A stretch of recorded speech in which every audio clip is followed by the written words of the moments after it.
আসসালামু আলাইকুম সবাই, welcome back to my channel, welcome back to another new vlog. তো আজকের এসছি শপিং করতে, আমার জন্য না বাট বাবার জন্য।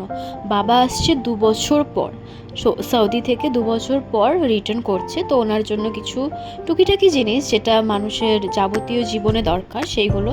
But as you guys know কি মেয়েরা জামা কাপড় থেকে দূরে থাকতে পারে না, তো অবভিয়াসলি একটু সেকশনে আসতে।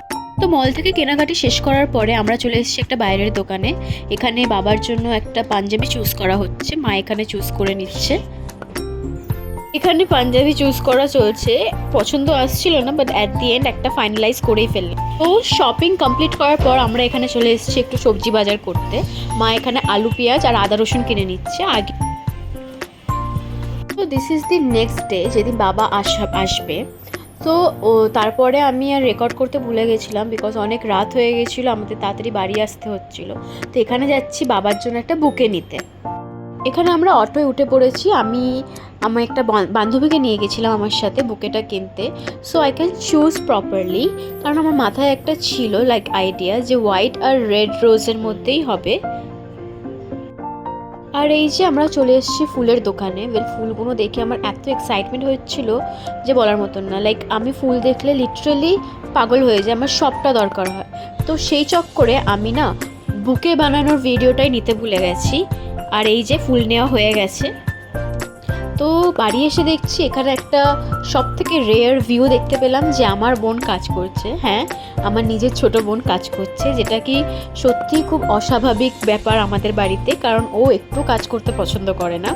আর এখানে মাও বাবার জন্য ডিশেস প্রিপেয়ার করছে গান শুনতে শুনতে, 90s-এর 80s-এর। মা এখানে বাবার একটা খুবই প্রিয় একটা ডিশ তৈরি করছে, সেটা হচ্ছে শামি কাবাব। তো হাফটা তৈরি হয়ে গেছে আর হাফটা এখনও বাকি আছে। এখন বাজছে রাতে 11:30 আর আমরা সবাই রেডি হচ্ছি পাপাকে পিক করার জন্য এয়ারপোর্ট থেকে। কিন্তু আমার বোন তো আয়নার সামনে থেকে সরছেই না, যা বাকি দুজনা রেডি হবে। এই তো মা এখানে রেডি হয়ে গেছে, আমরা সবাই রেডি হয়ে গেছি। এই তো আমরা এখানে হাফ রাস্তাও চলে এসেছি, আর এটা দেখতে খুব সুন্দর লাগলো, ভাবলাম ক্যাপচার করে নিই। তো আমরা মা ব্রিজেও উঠে গেছি। আর এই যে আইটিসি রয়্যাল বেঙ্গল, এত সুন্দর লাগছিল রাতের বেলায় with all the lightings and all. তো আমি ভাবলাম একটু ক্যাপচার করেই নিই। And to be honest, night স্কাইটা এত সুন্দর ছিল সেই দিনকে, আমার মনে হচ্ছিলো আমি সবটা ভিডিও করে সবটাই দিই তোমাদের দেখানোর জন্য। It was so beautiful. And here we are at the airport বাবাকে পিক করার জন্য। এবার আমাদেরকে খুঁজতে হবে টার্মিনালটা কোনটা।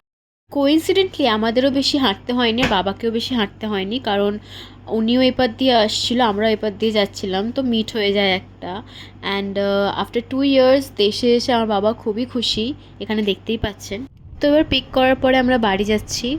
And we all are very tired. তো ব্লগটা ভালো লাগলে প্লিজ লাইক করে দিও, শেয়ার করে দিও, সাবস্ক্রাইব করে দিও। Thank you.